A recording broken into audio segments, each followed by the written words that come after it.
আজ ফার্মে এসে আমার অবস্থাটা কিন্তু একেবারে পাগল হবার উপক্রম। অন্যান্য দিন দেখি একটা কিংবা দুটো, বেশি হলে 4-5টা মুরগি আমাদের যেখানে আড়াইয়ারগুলোকে রাখা হয়েছে তার বাইরে থাকে। আজ কিন্তু আপনারা দেখতেই পাচ্ছেন স্বচক্ষে ফার্মের কি অবস্থা। এরকম করলে কিভাবে পারা যায় বলুন? এতগুলো মুরগিকে ধরা আর ভেতরে দিয়ে আবার খাবারের ব্যবস্থা করা অসম্ভব আমার পক্ষে।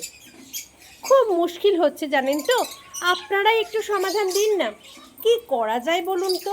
এখন এত দুষ্টু হয়েছে এগুলো, রোজই বেরিয়ে পড়ে। অন্যান্য দিন দেখে আতঙ্কটা একটু কম কাজ করে, যেহেতু ওরা পরিমাণে কম থাকে। আজ যেখানেই দেখছি দেখুন সেখানেই কি অবস্থা, সারাটা ফার্ম এলোমেলো করে দিয়েছে।